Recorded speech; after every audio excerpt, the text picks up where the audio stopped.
According to the Public Law 1975, Chapter 231, the adequate notice of this meeting has been provided by a notice sent to the Star Ledger local source posted in the main lobby of the municipal building and on the municipal website. Accordingly, the notice requirements of the Open Public Meetings Act have been satisfied in regard to this meeting. Please stand for the salute to the flag. Mike isn't working.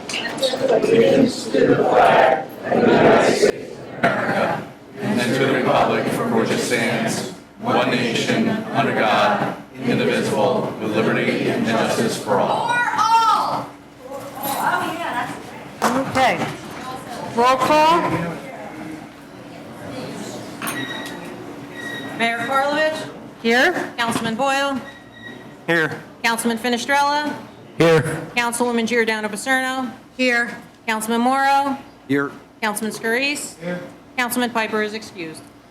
Okay, can I have a motion to approve the minutes for executive session of June 17, 2026, July 1st, 2026, and the regular meeting of July 1st, 2026? Motion. Motion made by Councilwoman Giordano Paserno, seconded by Councilman Morrow. All in favor?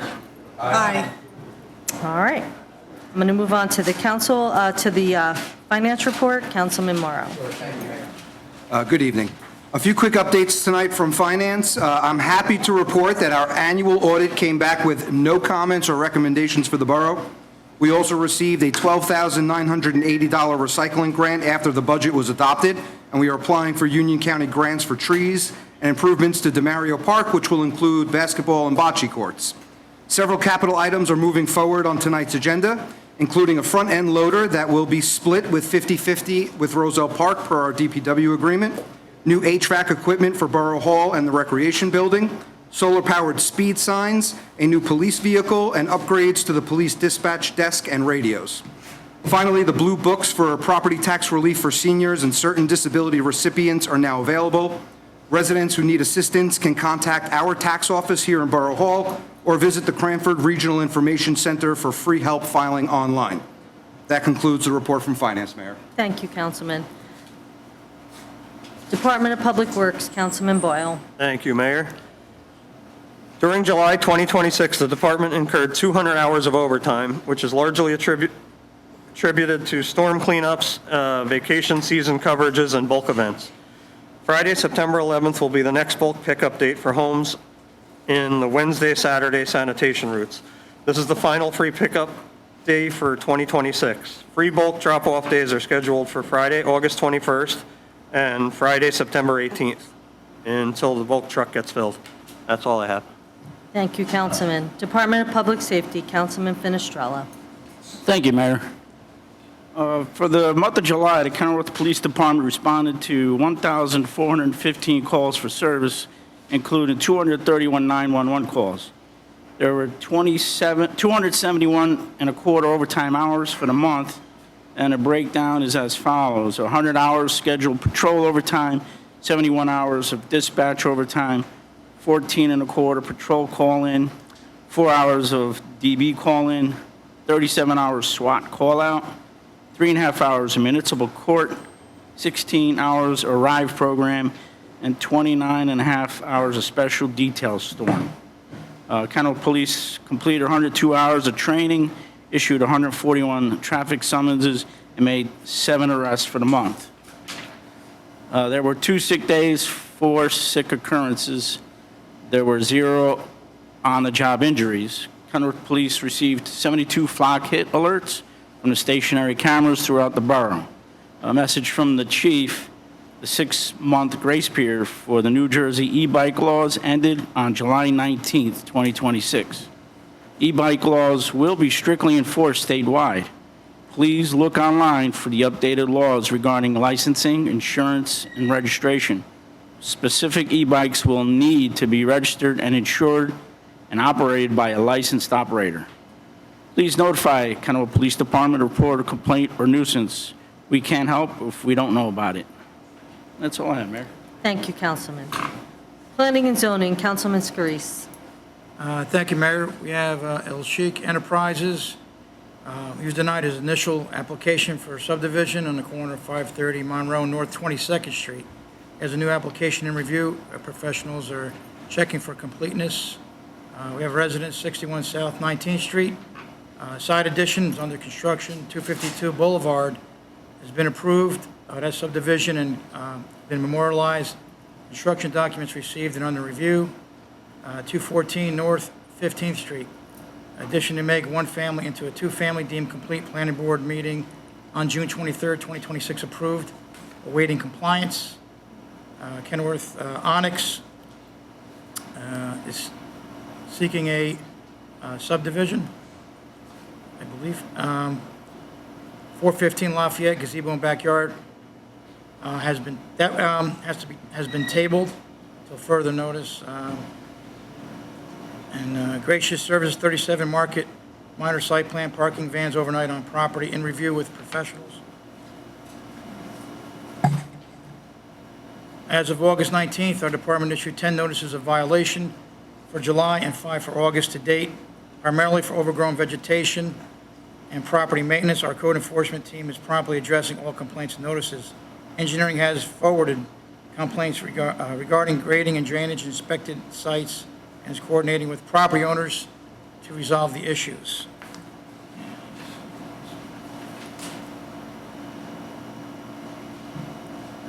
Total construction receipts from July 2026, $213,465 for building fees. Trust state fees, $18,456. Miscellaneous, $4,145. Road opening fees, $32,500, totaling $268,566. And that's all I have to report. Thank you, Councilman. Recreation and Fire, Councilman Piper is excused. Councilman Philostrella has his report. Thank you, Mayor. For the month of July, for the month of June it says, but for the month of July, the fire department responded to 37 calls. During these incidents, the fire department traveled 121 miles, utilized 201 man/woman hours. No rescue squad numbers reported at the time of this report. During the month of June, the fire department and rescue squad completed 45 hours of training. Additional man-woman hours utilized include the following: administrative, 268, stipend, 1,426, building maintenance, 16, vehicle maintenance, 19, rescue squad admin, 12. Total calls for the month were 37. Total miles traveled were 121. Total man-woman hours were 1,987 hours. And that's all I have. Thank you, Councilman. Health, Education, and Welfare, Councilwoman Giordano Pissarro. Thank you, Mayor. The Board of Education will have its next meeting on Monday, August 24th at 7 p.m. And the first day of school is Tuesday, September 8th. Also, the 9/11 memorial service, the 25-year memorial service, will be held at Brearley. And for further information, you should call Lisa Casamento at 908-276-1644, extension 1513. For the seniors, they continue to have free screenings for blood pressure and such. The next is September 2nd, Health Talks on August 26th. The ice cream social will be August 21st at between 1 and 2. And one more thing.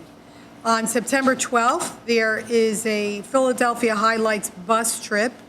So if you're interested, it's $140. Please call the Senior Center to register and get further details. The library has a litany of activities continuing just about every other day. So please call the library at 908-276-2451. Some of their events need registration, and I have nothing for the Health Department. Thank you. Thank you, Councilwoman. Borough Engineer. Thank you, Mayor. The 2025 roads are complete. The walking path between the Boulevard and Coolidge and this year's CDBG ADA ramps are currently out to bid. The 2026 roads will be out, going out to bid shortly. For Demario Park, I contacted the contractor a couple days ago, and they said that they will be out next week to finish up all the punch list items, and they apologize for the delay. The last thing I want to bring up is we've been having an ongoing issue with the notification for road openings, and they're supposed to notify everybody within 48 hours, and construction office, DPW and our office are usually not notified, and we recommend an ordinance probably imposing fines if they don't notify us in a certain amount of time. And I leave that up to the board. Ken, do you have an estimated time on when we can expect that walking path to be done? Hopefully by the end of next week. Yeah, oh, okay, quickly. All right, I think great. there's just a few punch list items left. All right, great. Christian, when you talked out there about the road openings and not being notified, is it one specific utility or is it across the board? There are some usual suspects, but it's pretty much the utility companies. All right. Will you be suggesting something to Laura? Do you have something in mind? When Tony comes back, we're going to work on something and bring it to Laura's attention. All right, great. All right. Is that all? Anyone else have That's any everything. question? Okay. Borough CFO, thank you, Christian. Thank you, Mayor. As Finance Chairman Morrow mentioned, we received our audit, no comments and recommendations, and Laura has an affidavit that you all need to sign for an audit requirement. That's all I have. Thank you. Is that all? Okay, thank you. Borough Attorney.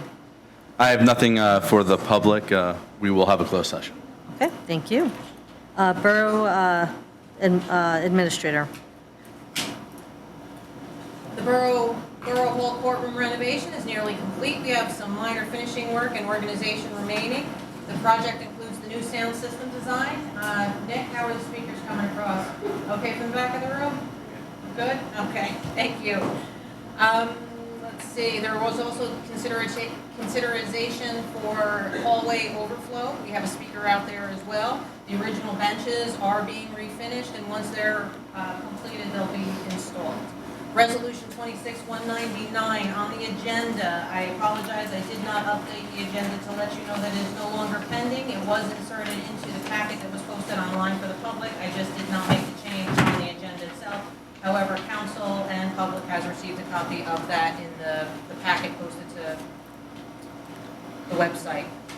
Grant updates. Councilman Morrow stole my thunder on that. So then we're going into summer hours. Summer hours will be ending after Labor Day. We would be going back to our normal hours, Monday through Friday, 8:30 to 4:30.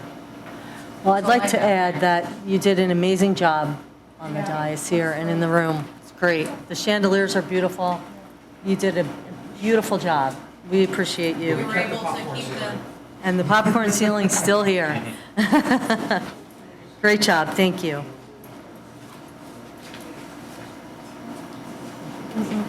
Is that it? Yeah. next for council consideration is the consent agenda. Okay. All matters are listed under the consent agenda will be enacted upon one motion. There will be no separate discussion of these items. If discussion is desired, that item will be removed from the consent agenda and will be considered separately. All items will be recorded individually in full in the minutes. Is there a motion to approve the consent agenda? Motion. Second? Motion made by Councilman Boyle, was it Finestrella, and seconded by Councilman Morrow. Roll call? Councilman Boyle? Yes. Councilman Finestrella? Yes. Councilwoman Giordano Paterno? Yes. Councilman Morrow? Yes. Councilman Scurries? Yes. Councilman Piper is excused. The consent agenda consisting of resolutions 26-175 through 26-199 has been approved by one motion. All items will be recorded individually in full in the minutes. Okay, at this time, the governing body will entertain a motion to enter executive session as permitted under the Open Public Meetings Act, NJSA 10:4-1, to discuss matters affecting pending or anticipated litigation to which the public body may not be party, matters within the attorney-client privilege. These matters are exempt from public discussion in order to protect confidentiality. The governing body will return to open session upon completion. Can I have a motion to enter executive session? Motion. Second. Motion made by Councilman Scarice, seconded by Councilman Morrow. All right. I'd just like to ask, we're going to enter into the public portion of the meeting, and that we would allow if anyone wanted to come up and address the council for anything other than the data center, to allow them to come up first, okay? So I'd like a motion to enter the public portion of the meeting. Motion. Motion made by Councilman Morrow, seconded by Councilman Fenestrella. Does anyone have anything to say for the good and well-being of Kenilworth? Please come forward and state your name and address. Brian Moss, I live in Kenilworth. All use should be removed from council. Okay.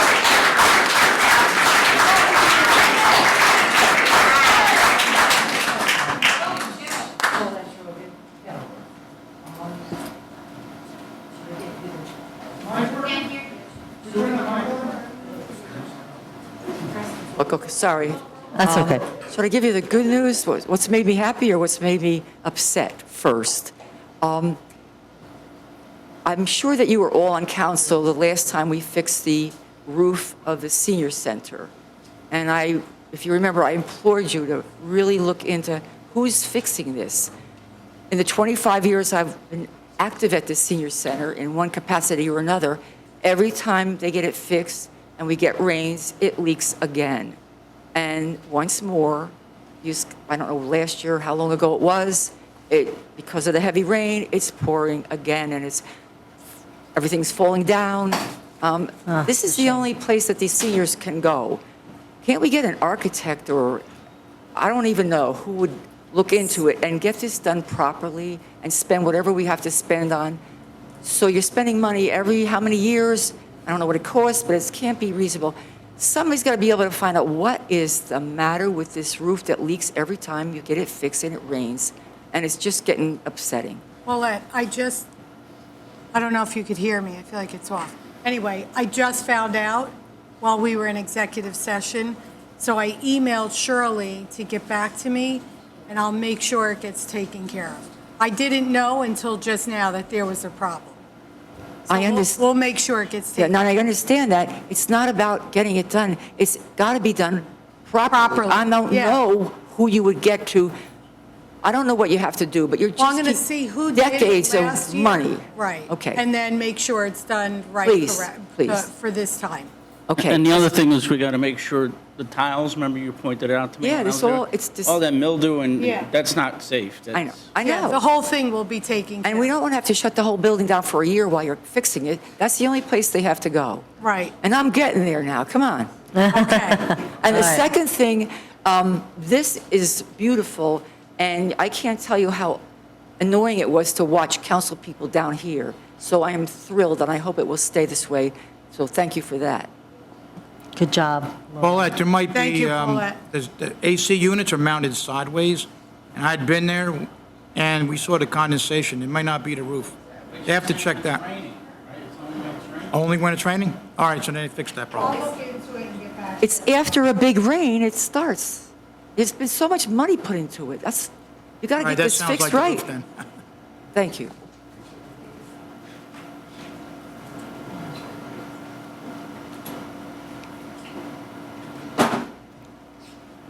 Victoria, I'm here today not only to express my disgust that after all of this time, sorry, it's not on? I have to hold it.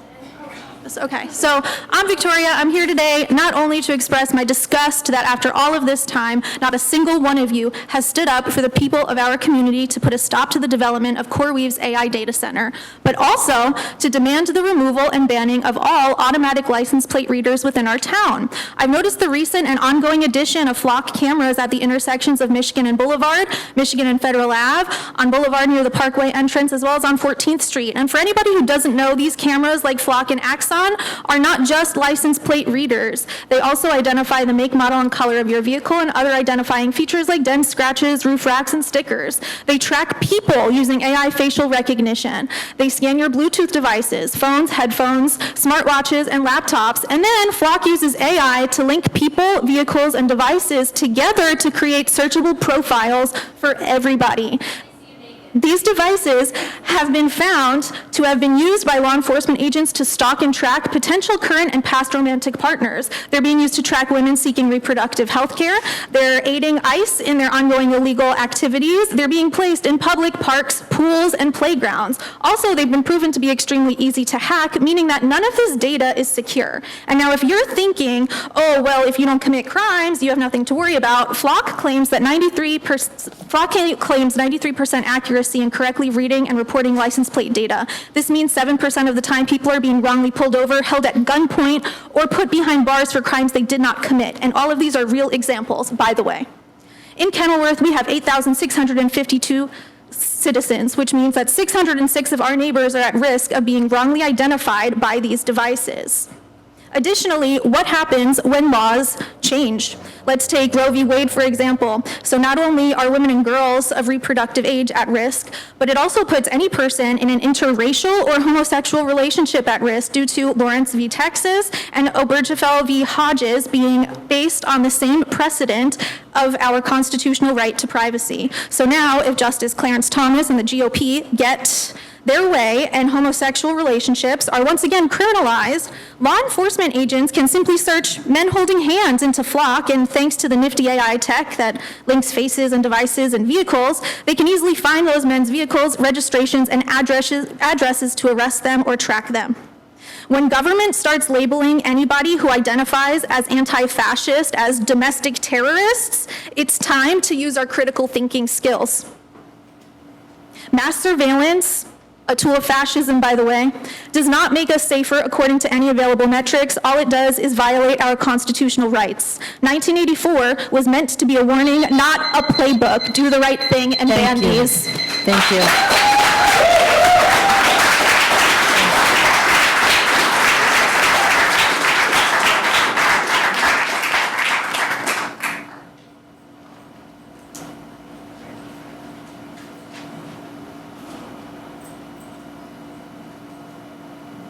So in order to maintain proper decorum, I'm going to read my comments rather than go off script. My name is Dave Vanek. I live in Kenilworth, and I'm not a paid protester. I have lived in Kenilworth for 26 years. In that time, I have fought off a shearing plow trash train through my neighborhood, a T-Mobile cell tower 3 doors away from my house on the Parkway, a nightclub on the corner of my street, and now data centers 3/4 of a mile away from my home. Enough. In addition, and a direct consequence of your actions, PSEG is assaulting the woods in our neighborhood to install high voltage lines and an access road, all related to the data center. So far, and I have confirmed this with workers from 3 different companies contracted by PSEG, there are also plans for Morse's Creek, which is related to the data center. Like most people in town, I first learned of the data centers at the end of April. Like everyone, when they first found out about it, I felt totally blindsided. I guess that happens when you put too much trust in your elected officials and don't pay attention all the time. The more I learned about the data center and the actions of the elected officials and the planning board, the more disgusted I have become. And I have avoided coming to these meetings because I actually might tell you how I actually feel. But after seeing your antics online, I decided that I had to show up. Through success and access of public records, I am even more disgusted to learn of at least one non-disclosure agreement. It makes it pointless to ask questions when you know you're not going to get an honest answer. How can you trust anyone in government when they agree to conceal the truth? Regardless, you signed the NDA. And now the town has a PR firm to help spread misinformation about what a good neighbor we will have. I got your flyer. Unfortunately, it was addressed to dear friend in Kenilworth. You will soon find out in Cabinet. Marketing doesn't work when you affect people's lives. I'd much rather spend my time and energy letting the residents of Kenilworth know that their town has been sold out to CoreWeave by their elected officials. Many residents are still only finding out about the data centers and I have yet to find anyone that supports them. It also points out how local government is broken here in New Jersey when a few individuals in a borough of 8,000 people can make a decision that affects 600,000 people in densely populated Union County. It is absurd to think that the data centers are only an issue for Kenilworth to decide. This is a matter for the state to decide, not Kenilworth, and we are making strong efforts to make that happen. CoreWeave out, no data centers in Kenilworth.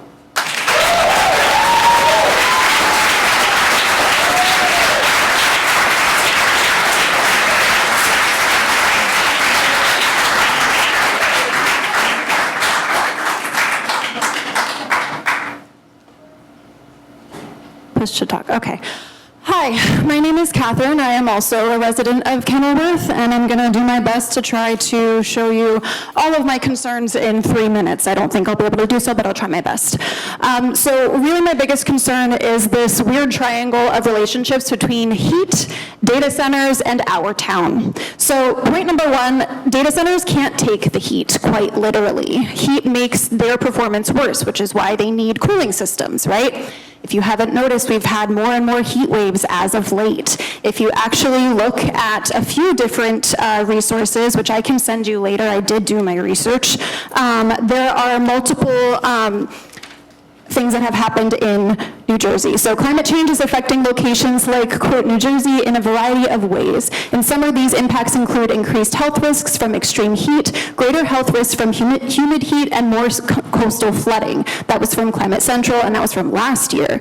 During the past 20 years, New Jersey also experienced 24 more billion-dollar disasters from severe storms compared to the previous 20 years. Okay, the climate is not getting any better, it's getting a lot worse, and it's getting a lot hotter. Okay, there's also a toxic relationship between data centers and this heat. They are exacerbating the same issue that is also harming them. Okay, the harm that happens to data centers from heat can be several things, including, quote, temperature, airflow, and humidity have a direct impact on how fast sensitive components degrade. Air quality matters too, as airborne pollutants like acidic aerosols can exacerbate corrosion, a big no-no for sensitive data center equipment. Quote, heat waves make the equipment needs more cooling and drives up operational costs. Okay, this is going to cost CoreWeave a lot of money. The other thing that's going to cost CoreWeave a lot of money is the fact that they are being sued by their own investors. Okay, and if you look at investment websites, multiple of them have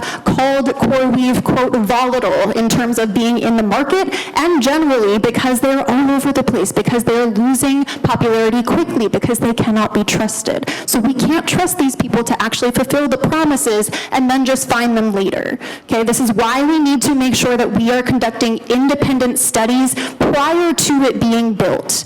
We can't trust the promises of people like this, okay? We're concerned because we can't put trust in people blindly anymore. This is what we've been learning since April, okay? The fact that I had to find out on TikTok that this was happening in April when I lived 2 blocks that way, that's terrifying to me. What else has been happening?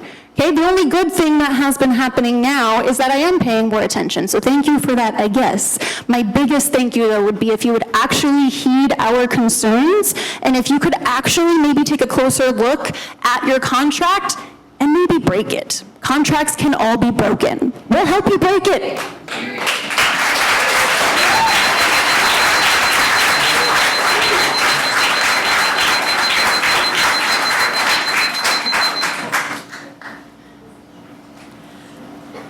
Good evening. My name is Annette Dimondopoulos. I reside in Cranford, New Jersey. Before I begin, I request that my statement, specific questions, and physical sound data be fully entered into tonight's official public record.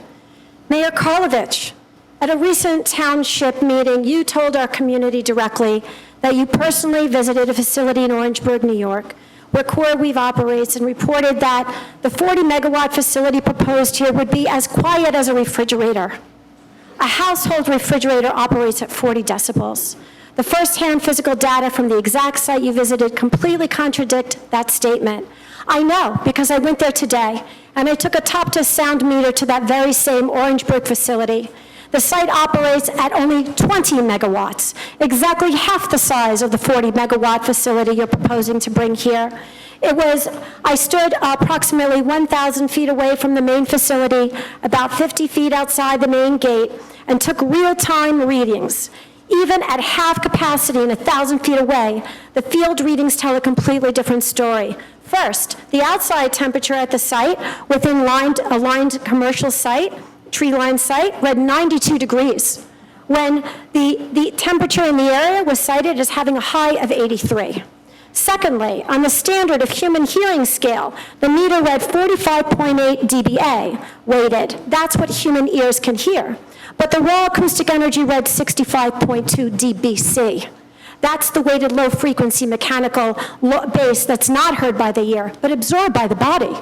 A reading of 65.2 decibels is the volume of a commercial air conditioning bank or a vacuum cleaner, and it's mathematically impossible for a facility double that size to sound like a kitchen appliance, especially when it already hit 65.2 decibels from 1,000 feet away. The massive gap indicates that these data centers emit severe low-frequency mechanical rumble, and it never ends. So a facility is technically complying with almost any standard municipal daytime or nighttime noise ordinance while evading the kind of structural vibration that travels through soil. Okay, I'm going to get to this. The Orangetown Planning Board recently halted the data bank's expansion. They issued a positive SEQRA declaration, specifically because of unresolved community impacts from continuous noise, and that's 20 megawatts. Mayor, by setting a public expectation of zero impact, executive leadership has assumed responsibility for proving these claims as true. You cannot endorse corporate marketing and then hide behind zoning procedures when physical data contradicts it. Here are my questions, and I want them answered. I'm going to submit them. How can the town justify telling the public this facility will sound like a refrigerator when physical field data from 1,000 feet away from the site, half its size, shows that it produces more than 65 decibels of low-frequency rumble? I'm handing in my other questions to the administrator, and I expect them to be answered. Thank you.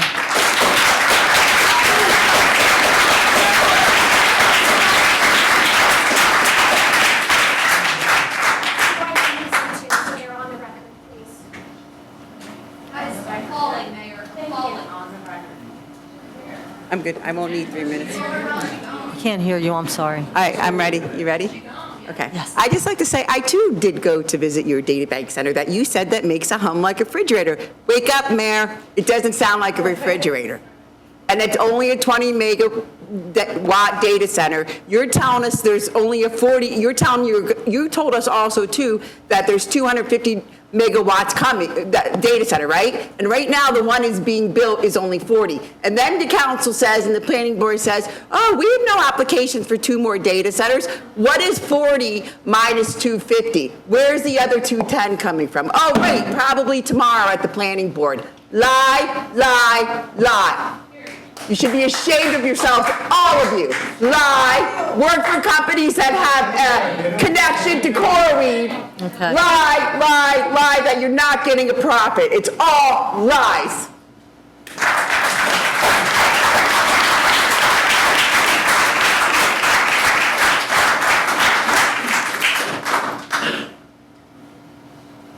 My name is Quentin Rodriguez Harrison. I'm a resident. Thank you. Thank you. My name is Quentin Rodriguez Harrison. I'm a Kenilworth resident. And as a senior software engineer, I want to put on the record the difference between CoreWeave's AI data center and a traditional data center to the residents of the town and to the council. A traditional data center is basically a digital library in a physical space. It uses hard drives and CPUs, which are components in your everyday personal computers or network servers. They use efficient amounts of electricity to store data for people to access, such as videos you might stream on Netflix. CoreWeave, on the other hand, is an AI computing factory. It needs tons of GPUs, which used to be primarily used for video game graphics, video editing, and 3D modeling. These chips collaborate together to create compute and run the AI mind when a user sends a prompt via ChatGPT, Claude, Grok, and any other chatbot. In April 2026, CoreWeave and Anthropic, the makers of Claude, signed a multi-year deal. The reason for this is that Anthropic needs compute, and CoreWeave can provide it. This AI data center is not storing data, it's processing tokens, which happens when someone submits a prompt and receives a response, which uses a non-negligible amount of energy in the process. Currently, big tech AI companies are forcing their product onto consumers.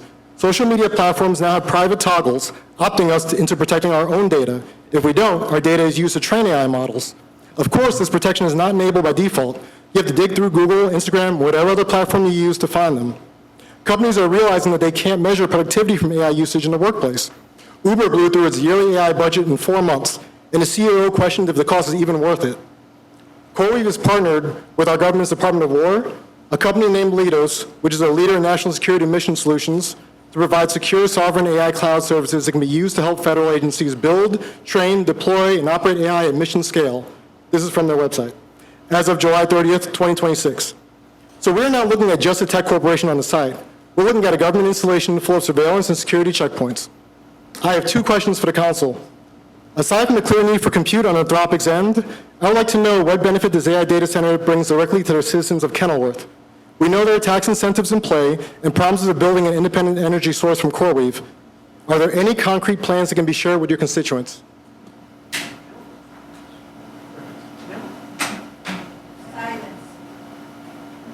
Right. I'll wait. I have 37 seconds. No, they definitely can't solve it. That's definitely. They signed an NDA. Answer the fucking question. A singular benefit to your town. A singular. You know what? You don't have the floor. He does. I will take a recess the next time you yell out, all right? We've been down this road before. We're not going back and forth in dialogue, if that's what you're expecting.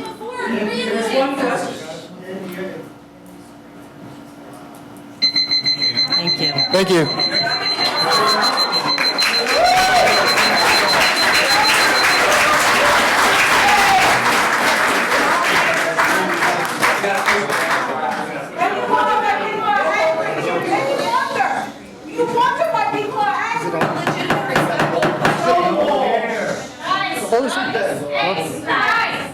Is it testing? You gotta hold this to sound? You gotta hold it. So you can't dance. Listen, if you're, look, we're tired of not being free in our life. We're tired of government, on purpose or not knowing it, controlling our lives. And we accept this without even knowing that our whole life is not free and that we're being controlled. And we need to, so please join me in expressing our freedom in song. Motion to take a recess. Right, is that appropriate? Second. Take a recess. Roll call. Or by acclamation. 5 minute, everyone in favor, 5-minute recess? Aye. Let's go.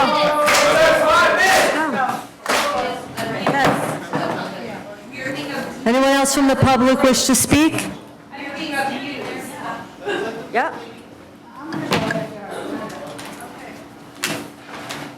Oh, yeah. Oh, well. Okay, I'm ready. Ms. Paserno, we went back and forth from June 10th to July 9th to have meetings moved at the high school. Who made that decision? It was a collective decision of all of the authorities. Okay. And Emailed you back. no, you did. And then you asked me to call you, which kind of took me off guard because for 3 weeks or 4 weeks you were emailing me. Well, it was just easier. Okay. I'll give it to you. Emailing back and forth. I'll give it to you. But that was a good way to have a summer break. It would be easier to. Okay. Conversation. Yeah, I'm wasting time. Now, I just want everybody to be aware. They all look honky-dory up there, and I'm really sorry, Mr. Boyle, but I have to do it. Have to. And I told him specifically, I took off my comment for him, not you, because I could give 2 shits if you get upset.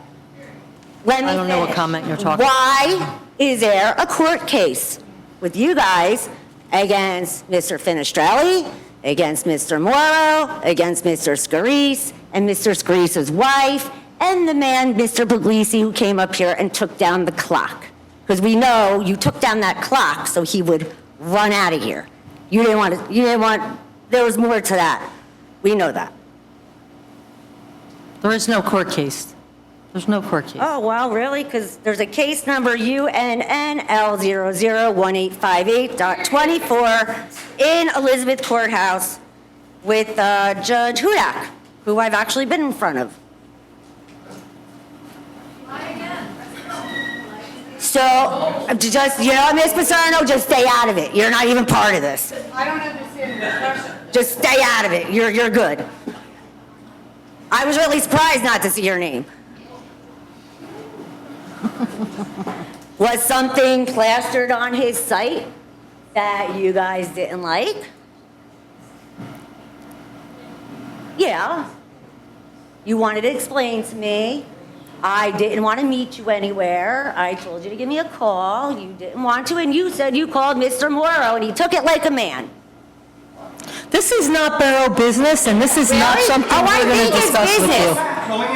No. It was on websites that have to do with Kenilworth. You guys act like you're all kumbaya up there, and you're not. Mr. Morrow, you're quiet. I don't want to track you at my house anymore. Really? We walk down your street. And guess what? We're allowed to walk down any street we want. I can tell you you're not. I don't want to track you at my house anymore, is what I said. Oh, we walked down your street. You couldn't take a little drum and a whistle all the way down from the boulevard. One person can speak Well, at a everybody time. can take a look at that. Better we don't go back and forth. Hi,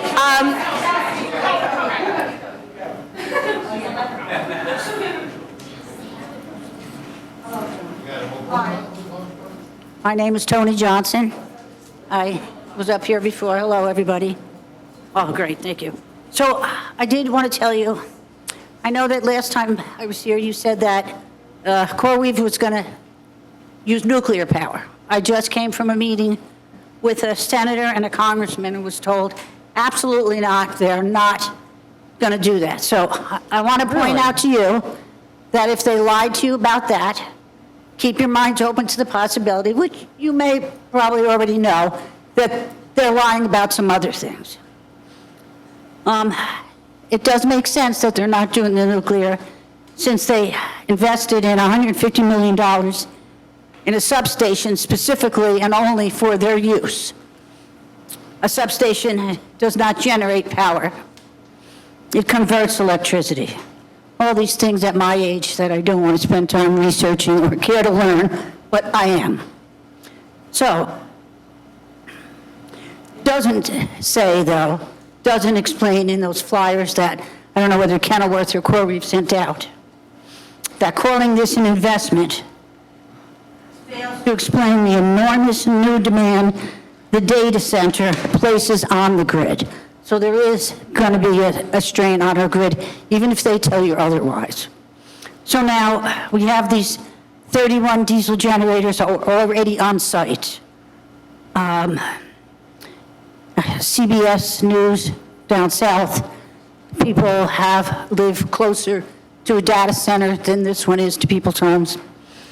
And the generators were running, and the journalist said, well, how long are these?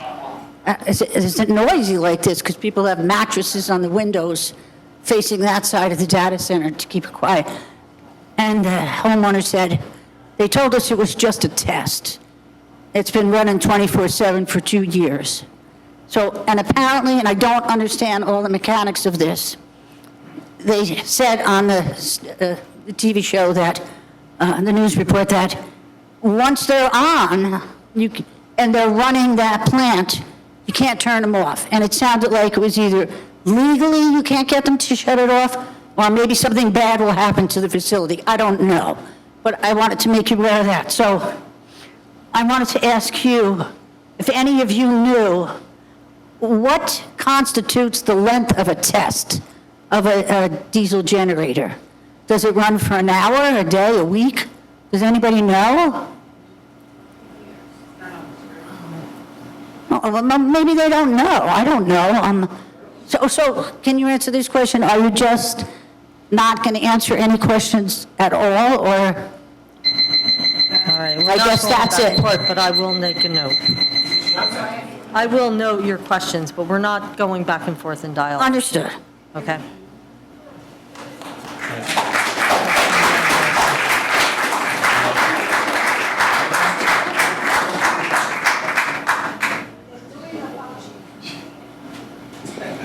Hello, I'm Christine. I'm a resident of Kenilworth. I am once again asking you, where is the redevelopment agreement with CoreWeave?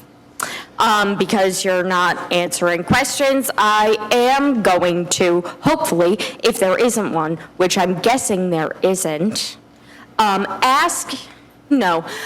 just want to point out the process that happened with the redevelopment agreement with Onyx at the last meeting.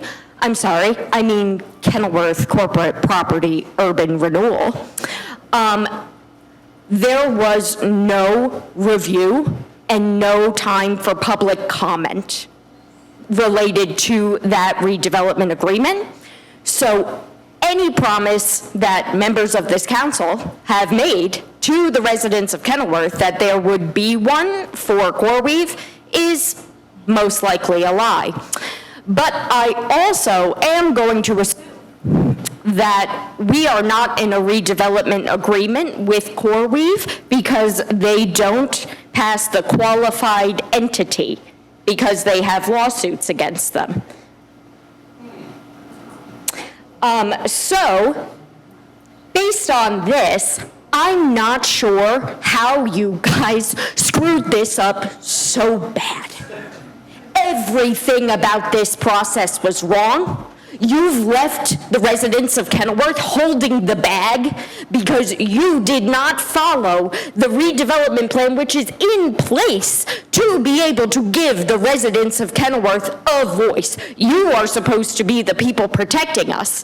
I don't know if any of you understood the process that you were getting into with this, but you messed up, and you messed up big time.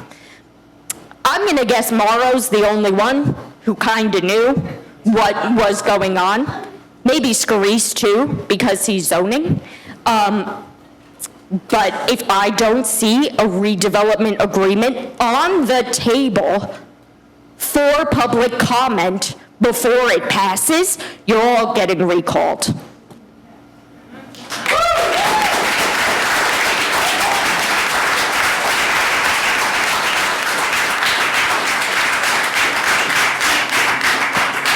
Hi, my name is Chelsea. I'm from Cranford, former resident of Kenilworth. And I just want to comment on how unprofessional you guys are. I know that you guys think that you're performing professionalism by going in the back when people get upset. And as I've said to the people here before, what you're doing by giving us the silent treatment, by ignoring us, and by acting like some sort of victims when everyone here is clearly upset about what you're doing is abusive. You are abusing your town, okay? What you're doing is DARVO, deny, attack, reverse victim offender, okay? And nobody feels bad for you. No one feels bad for you. I know you guys want people to feel bad for you for what you're doing and be like, oh my God, people on the internet are talking about me. Oh, it gets so hard. And you have people defending you because clearly that's what you're saying to them in your personal lives, okay? We all see it.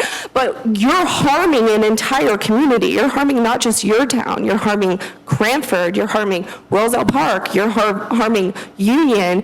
You don't care about your neighboring towns whatsoever. You've made that completely clear, okay?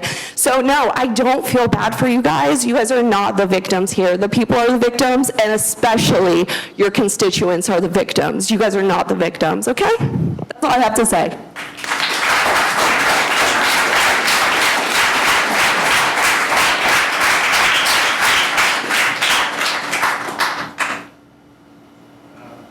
My name's Andy. Hello? It's Andy Goodpaster. One of the issues that nobody's talking about is the power lines. These things are unprecedented. The amount of power going through an urban area. It happened with offshore wind in Atlantic City. One architect was saying, this has never been done in the United States, where you have massive cables coming through an urban center. And it's exactly what's happening with data. 200,000 people worth of power, 250 megawatts. If you put all 250 megawatts on top of 50-foot poles, you take out the 25 megawatts that Merck has already dedicated power. That's 225 megawatts of power. Top of 50-foot pole, it's a 3 milligauss reading at 160 feet. It is clearly in the scientific literature that 3 milligauss, 24 hours a day, is causing more cancer.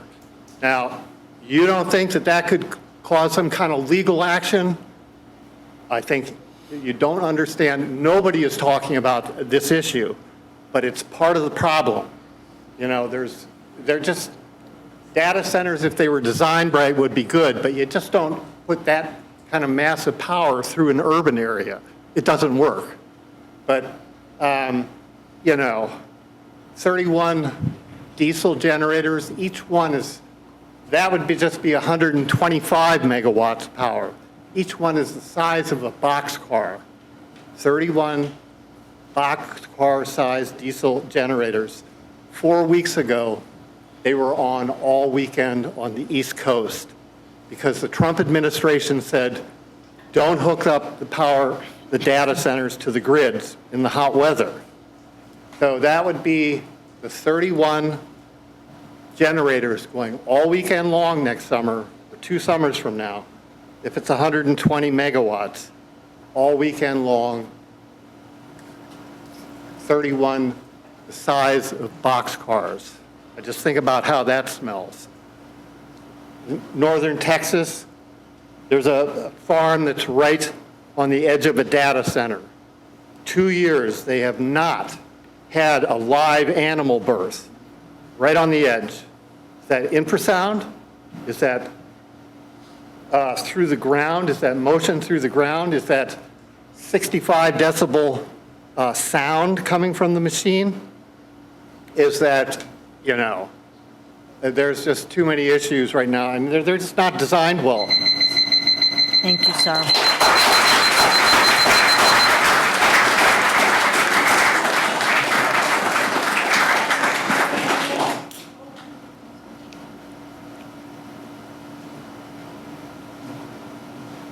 Hello, my name is Marlo. I'm from Union.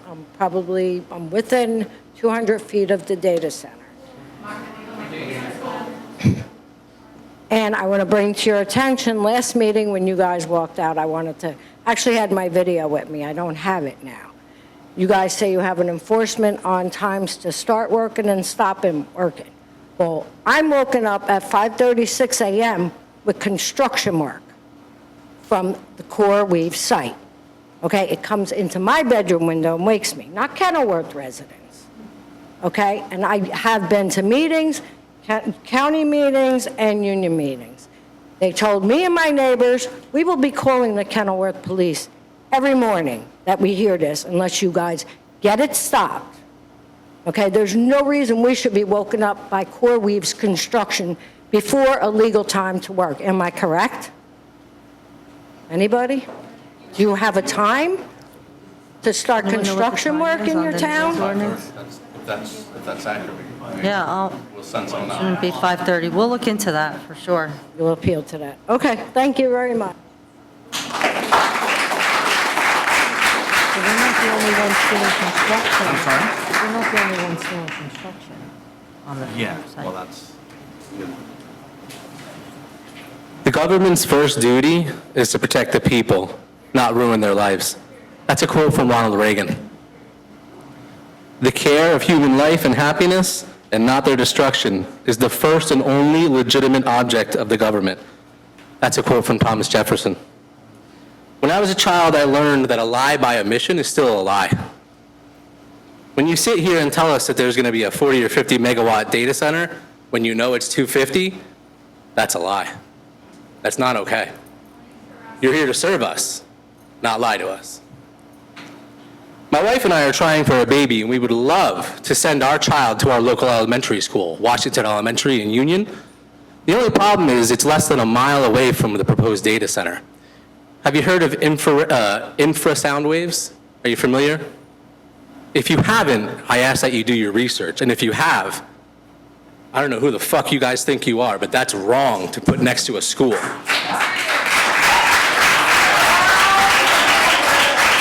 Every child deserves a safe learning environment, and they won't have one there. They will have infrasound disturbing their nervous systems while they're trying to learn. So do your research, because that's messed up. If this project was good for our community, then it should be able to withstand full transparency, independent environmental review, public disclosure of energy use, noise guarantees, and meaningful input from the residents who live next to it. Mayor and board, your job is to serve the people. You have an opportunity to leave behind a remarkable legacy, that of a community leader who, when confronted with enormous corporate pressure and financial incentives, chose her residents over the interests of a multi-billion-dollar corporation. Instead, your legacy may be the exact opposite. You may be remembered as the mayor whose decision awakened an entire community, not in support of you, but in opposition to what you allowed to happen here. Residents across Union County are now standing together because they understand that some decisions cannot simply be undone once the damage occurs. And perhaps the most disturbing is the silence the council members who were elected to represent sit there in silence. The council members won't even challenge the decision, even when they know it's wrong. History repeatedly teaches us that terrible decisions do not require everyone in power to enthusiastically support them. Sometimes they require that only enough people remain silent when they know something is wrong. That is the lesson your administration is demonstrating here to our community right now. We are paying attention and we're documenting and we're seeing what's happening. You have an opportunity to decide which side of the record you want your name to be on. And by the way, I'm a realtor, so if anyone needs to sell their house like these two, Thank you, sir. just contact me.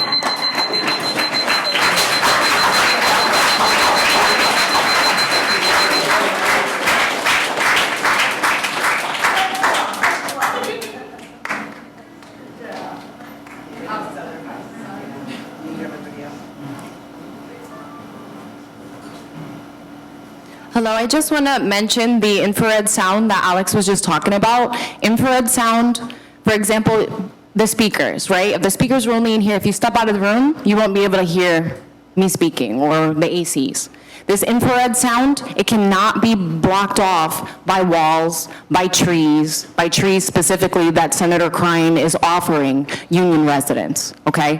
It goes through. You cannot block it, okay? It's a low industrial hum. So I don't know if you guys are aware, but do your own research, as Alex said.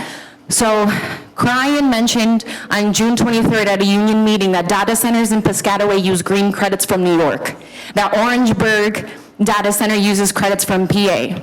Is that a clear example that our grid can just not handle this? So think about it. When all these data centers are up on the East Coast, we won't say the whole country, the grid's more than likely going to go out because it's not ready to handle it.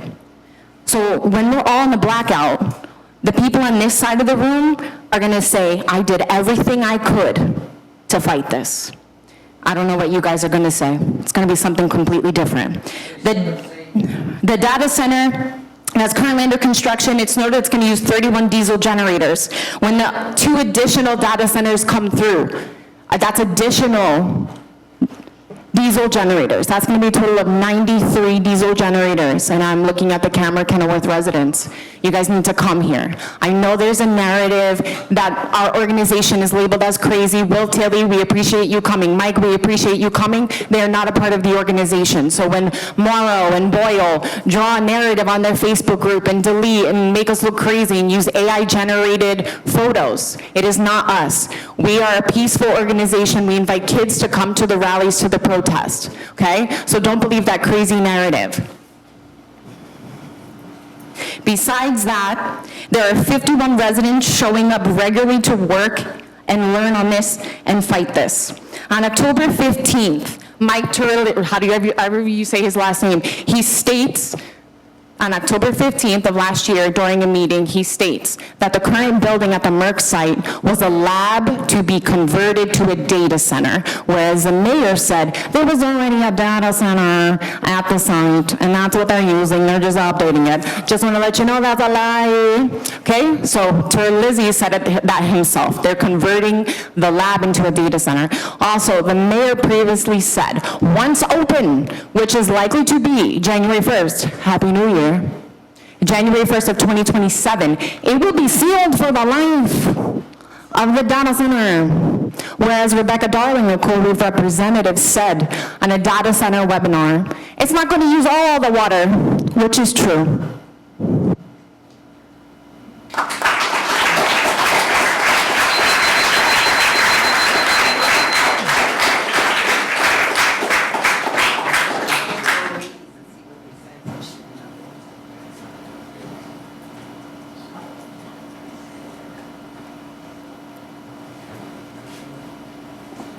My name is Rebecca Davis. I'm from Cranford. This community has many legitimate concerns about CoreWeave's data center. You may not have known what inviting a hyperscale data center into Kenilworth meant for our community and for our health when all of this started, but in the time since, the risks have become clear. It is easy to educate yourself on them and irresponsible not to do so. You have a duty to protect your community. We are asking you to halt this data center and definitively, positively not to approve any further parts of the build-out. If you're going to charge forward with approvals in spite of the intense opposition, you have a responsibility to do everything in your power to protect your community from the dangers this hyperscale data center poses. I've talked, and other people have talked about the dangers of infrasound. It causes chronic sleep deprivation, insomnia, headaches, internal ear pressure, vertigo, nausea, ear pain, hypertension, and anxiety. To protect your community, you should stop the data center. Failing that, you need to impose noise limits based not only on the A-weighted scale, but also on the C-weighted decibel scale that captures low-frequency noise.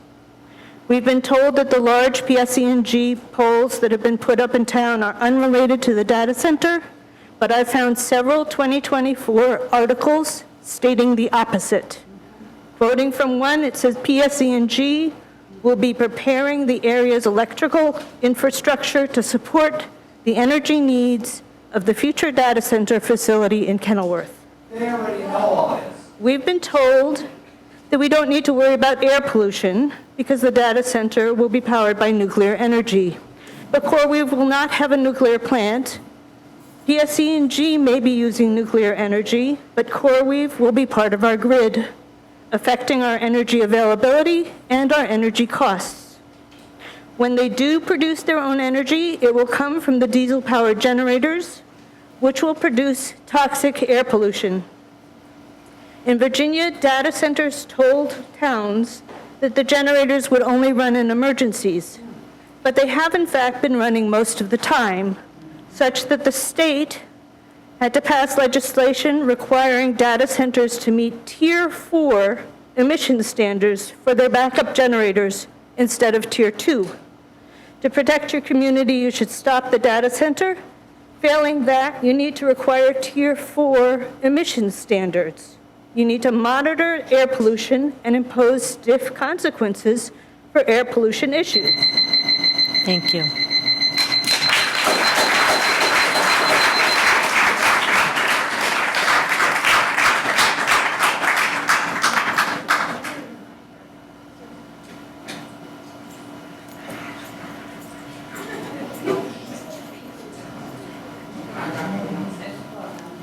I just have one statement to make. My name,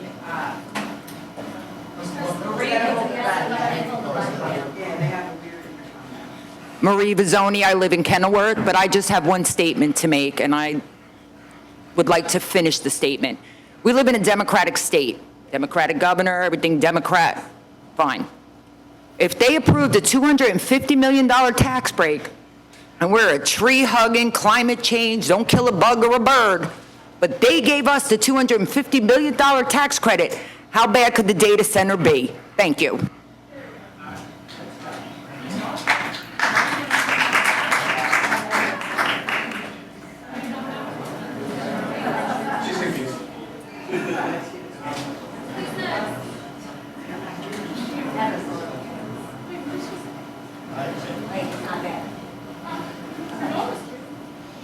Hi, for the record, from what I've been attending all these meetings, there's not been any advertised benefits of having an AI data center.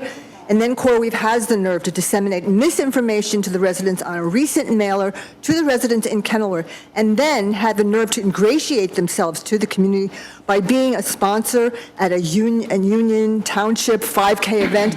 I think that is disgusting.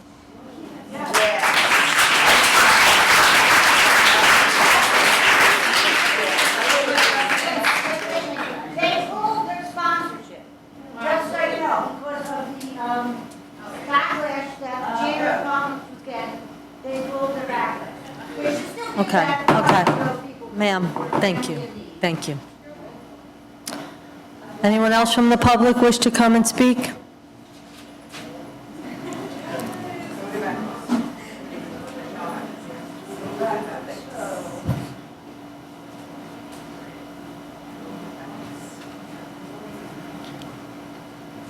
Jordan, Union County. So a few months when I came here, I brought up deep fakes. Does everyone here know what a deep fake is? Yeah, so when I brought them up, I was told that it's slightly naive to believe that stopping this development could have any stop in artificial intelligence creating these and processing these type of videos. But when we listen to people like Quinton say that this isn't really a data center, it's a processing facility, that would kind of make it out that somebody would say, hey, I want this grotesque, vile, disgusting video submit, wake up those GPU servers, it would turn them on. So from my understanding, if we have a processing facility, that's where videos will be processed. I don't believe it's naive to think that stopping that would be possible. I think it's common sense. With that, Sam Altman, the OpenAI CEO, said in around 6 months, I think, he said the ChatGPT descendants, whatever that is, will be able to surveil every single thing in your phone, watch it, store it, process it, use it for training, etc. Put yourself to the side for 5 seconds. Think about every child in this country under 18 years old with a device. They bring their phone in the bathroom. They change while they watch their YouTube videos. They walk around their house and give a perfect live map. Why are we advancing a technology that we do not have regulations in place to protect children or keep children off of this software? We're going to let it surveil them 24/7. Who are you holding accountable if that video ever gets implemented into anything? And then lastly, I want everyone to remember Anthropic. So Anthropic signed a multi-year deal with CoreWeave. So Anthropic software is going to be running through CoreWeave's building. Still, you need some type of data or some type of customer to make this Anthropic useful, right? And we often think about the average person, like, you know, me or you submitting a silly prompt for our dog to dance in the kitchen or whatever, but you have like multi-billion-dollar companies that also have contracts. And I've said it before, but Mr. William Morrow is the sitting senior vice president of Verisk Analytics. Just 9 days before CoreWeave was approved in Kenilworth, Verisk Analytics signed a massive deal with Anthropic. So from my understanding, this is off Verisk's website, by the way. So we have April, we have CoreWeave Anthropic, and then we have May, we have Anthropic Verisk. I'm not accusing anybody of any form of ethical issue, but I believe at this point, with this strange correlation of data to software to building, I think it's Mr. Morrow's obligation to explain how you are able to serve a multi-billion-dollar tech company that I'm sure as a senior vice president, you have some form of obligation to, and also fairly serve the public while keeping those companies' interests in mind. Thank you.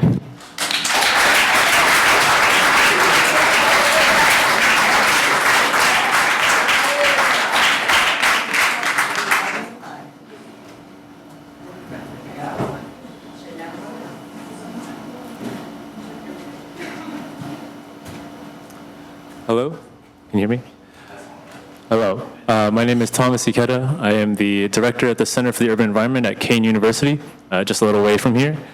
At the Center for the Urban Environment, we try to support environmental justice communities, which the Union County and many of these other neighborhoods nearby are, with technical support.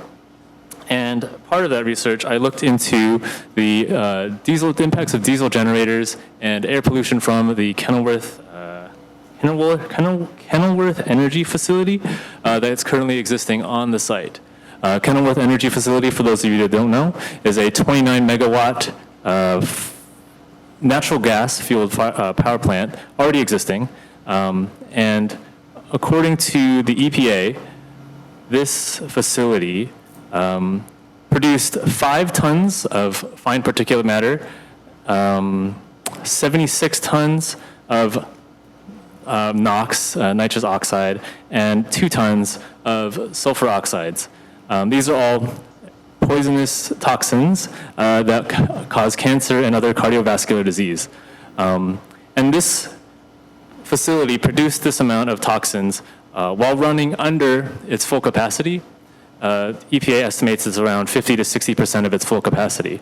So why this is important is because CoreWeave Data Center plans on incorporating this energy generating facility as part of its base energy supply.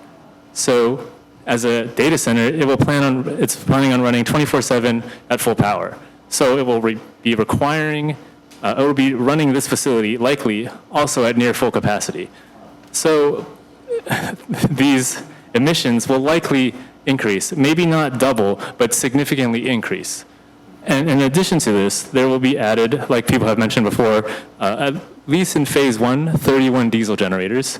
And what makes this particularly dangerous is that diesel exhaust is particularly toxic. It contains over 40 known cancer-causing substances, is recognized by the World Health Organization as carcinogenic to humans. California has found that it's responsible for approximately 70% of cancer risk related to air toxins. And in New Jersey in 2023, on-road diesel emissions led to 330 premature deaths and $3.75 billion in public health damages. And what makes this so dangerous is that the particulate matter from diesel is so fine, it can penetrate the deepest parts of your lungs and enter your bloodstream directly. And it's particularly dangerous to people who are sensitive to air pollution, elderly, and children. Thank you.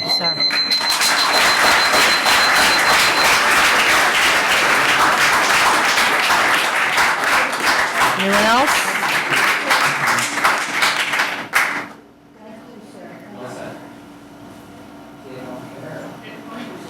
So I don't know a lot about this stuff. I'm not educated enough to know a lot about it. Seems like there's plenty more in this room that much more educated about it.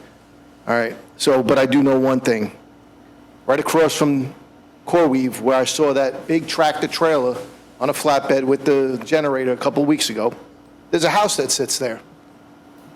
Realtor, they can't sell houses. So good luck selling yours, because it said for sale about 2 weeks ago. Now it says for rent. That was 2 weeks ago, and it's still for rent.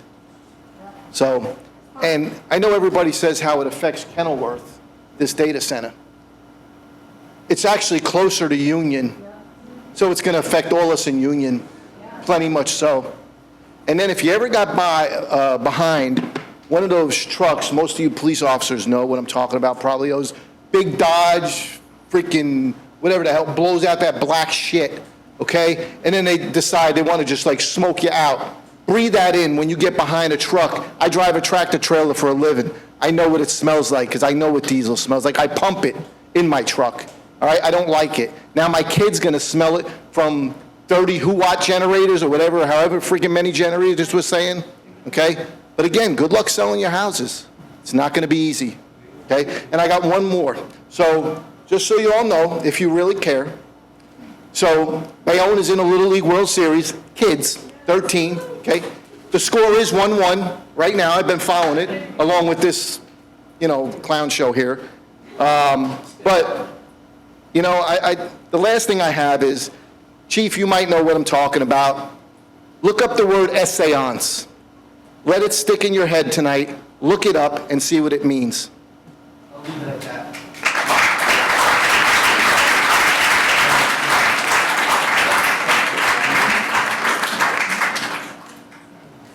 All right, good evening, Mayor. Good evening, Council. I don't really know where to start. Just very disappointing. You're a disappointing group of people. You make government very depressing. Very depressing. And it is like how the one woman said before, it's like we're in an abusive relationship with you guys. Trying to come to this meeting, you know, trying to express ourselves. You have to push this button. This isn't ADA friendly, unfortunately.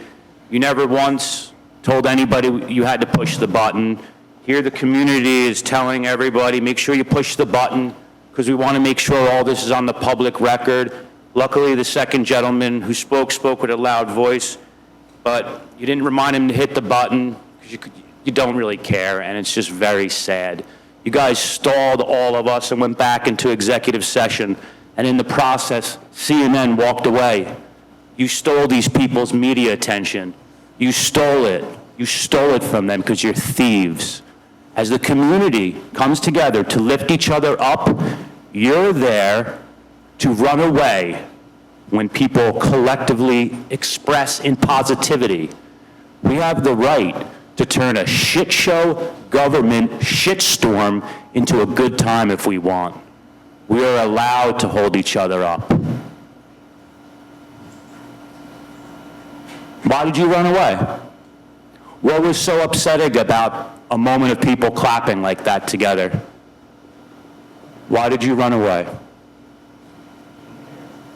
Why did you adjourn the meeting in the middle of public comments on the last meeting?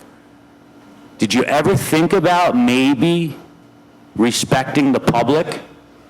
We're allowed to be upset. We're allowed to say things because you're lying.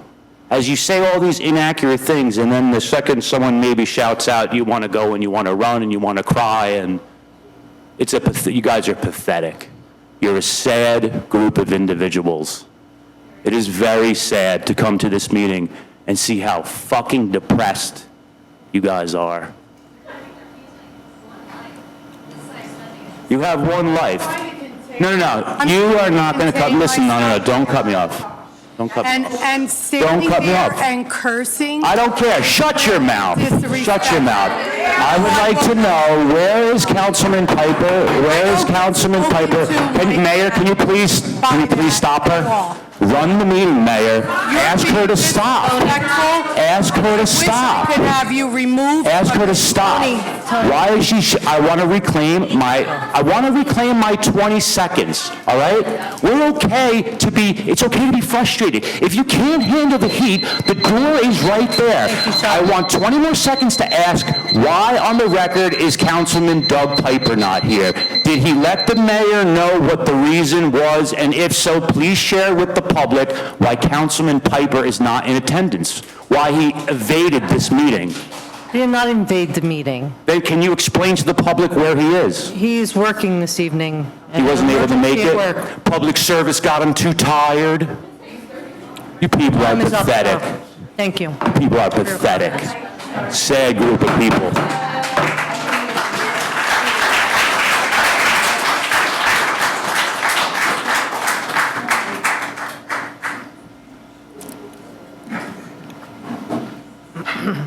My name is Emma. I'm a Union County resident. I have a question. I know it's probably not going to get answered because you've said that multiple times that you are not interested in a dialogue unless apparently someone's cursing. But my question, because I want it to be on the record, is since there is no redevelopment plan, will the town keep the certificate of occupancy to halt development on the site?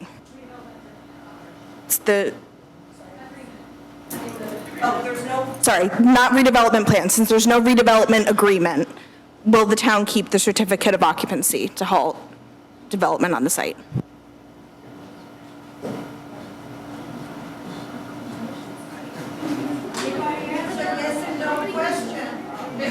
It's a yes or no question. We expect the answers to the questions that you guys are writing down to answer later when they get through. If I say One fuck, will person that help? has the microphone. Don't yell out again. Thank you. I'll just adjourn. You don't want that. Like when? That's not, you don't need time to ask that question. When are you gonna answer the questions that you said you're writing down?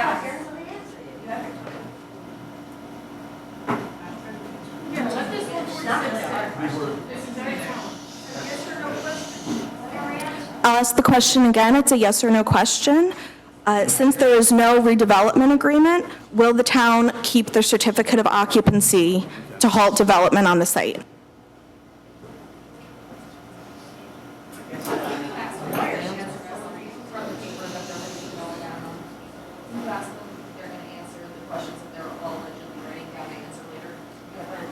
When are you planning on giving us the answers to the questions that you're apparently writing down the answers to?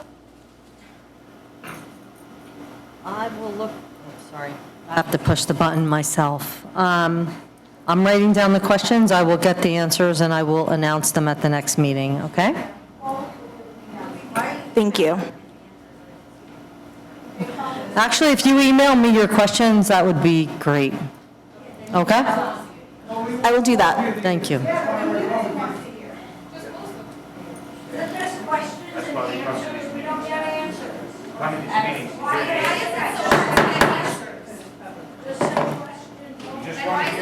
I'm calling the meeting to order. Okay, can I take a recess? Listen, I'm going to call the meeting to order. One person speaks at the podium, okay? It's a lectern. Okay? Podium, you're on a podium. Understood. Okay. Can you hear me? Okay, thank you. Okay, so my name is Lori Wade, and I'm a resident of Union, and that's relevant because of what I'm going to talk about. So I just wanted to inform you and put on the record for everybody watching this that there is an oft-cited study. It's called the Data Heat Island Effect, Quantifying the Impact of AI Data Centers in a Warming World. This study has been, it's done by various researchers in data science, engineering, environment, different universities in the UK, France, Singapore, Hong Kong, and Italy.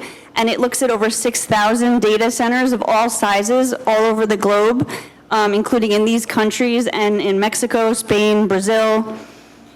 They source the temperatures locally and also using satellite heat imagery to get the most accurate results. The study was 2 decades long, from 2004 to 2024. So as data centers ramped up, they did get different information. They found that there was an increase of this heat island, which we're all familiar with, around the data center of about 3.6 degrees Fahrenheit, with a range of anywhere from 0.5 degrees to 16.4, so again, depending on the size of the data center. Notably, these analyses were done largely in areas outside of dense population, and they do mention that as a limitation in the study. So this heat island is important because as the heat around the data center increases, not only does that affect us because things are just hotter, but it makes it harder for the data center to cool itself down. So it's more likely to use more electricity. Just like when it's hot, we need more electricity for our air conditioning. As it gets hotter, people around the data center area may need to use more air conditioning for the ambient temperature that's increased.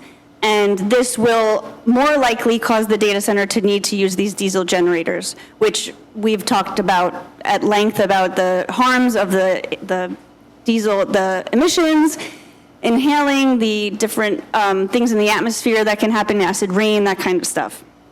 So I just wanted to read their conclusion. So our study shows a non-negligible and rather remarkable impact of AI data centers on their local regions, consistent across data centers worldwide, and extends for several kilometers around the AI hyperscalers. So I did the math and I looked at a map. They say that this temperature increase, of course it does go down over distance, but it's about 10 kilometers.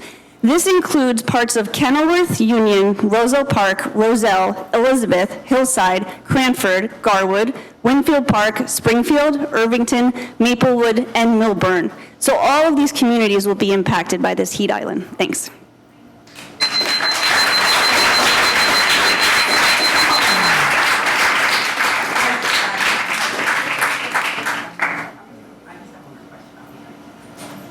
Hi, I'm sorry. I have one more question.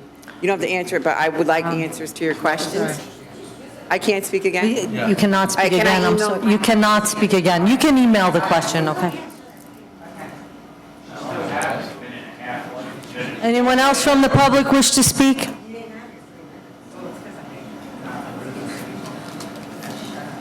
Good evening, Mayor and Council.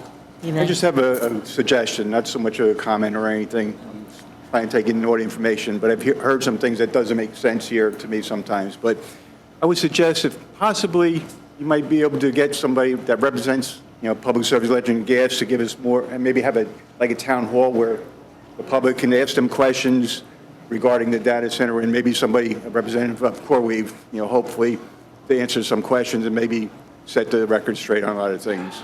It would be appreciated. Thank you.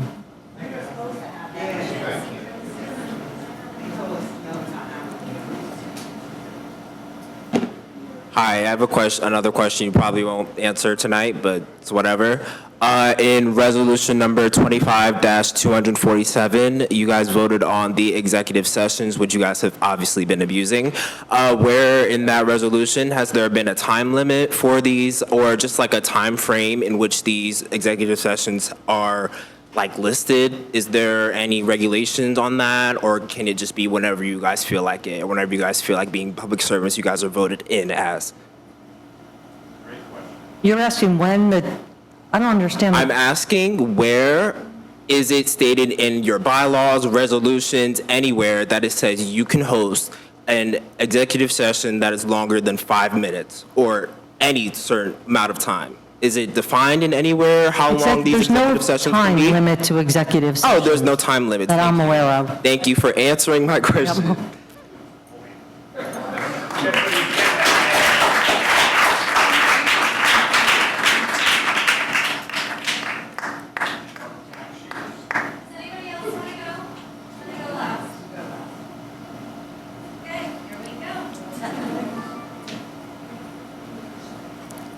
My name is Katie. This isn't a public address. My name is Katie. This is a public address to this board and to all U.S. citizens out there listening. Because this council has still not shut down this project. You've actually expanded it since I've been here. And because these projects continue to pop up all over the country unnecessarily, regardless of the fact that you have been factually informed that these will create an extreme health and safety hazard to your citizens. You have been made aware that this will be a hazard, safety-wise and health-wise, to your citizens, and you're still continuing to go on with it. That means you have intent to harm your citizens. You have intent to let this business operate that has been deemed a nuisance, and it is against the majority of the will of the public while we are in the middle of a climate crisis. And again, as you continue to lie and harass us up here. This means you all officially and all government politicians that are allowing these hyperscale data center projects to go up are committing a breach of peace. You are using an abuse of power, and you are guilty of public endangerment. Because again, it has been factually proven that these hyperscale data centers, they poison people, they hurt children, and they will accelerate the climate crisis we are all facing. In New Jersey, a breach of peace is defined as actions disrupting public tranquility, endangering safety and health or morals, punishable by disorderly person's offense, while public endangerment is recklessly creating a substantial risk of serious harm to another person, or in this case, persons, your constituents, and all of their children. Therefore, in accordance with the law, as I am witnessing these actions with my own eyes, and there are several witnesses here behind me experiencing this torment, And because I am a citizen whose civic duty is to protect my fellow people's lives and well-being, I hereby call for the immediate arrest of the local governments before me and all of the local governments out there that are allowing this breach of peace and public endangerment to occur. And if the police, if our amazing police officers do not want to help the people and they want to defend you instead, I encourage these people to use your rights to citizens arrest these people for breach of peace, for public endangerment. You do not get to just poison us. You do not get to just accelerate the climate crisis and expect no legal repercussions from us. You have the power to end this project now, right now. You have the power to end this project. You have been given so many warnings. We are done warning you. You can either end this project, resign effective immediately, or we will take legal action to protect the children, nature, and everything that you are destroying.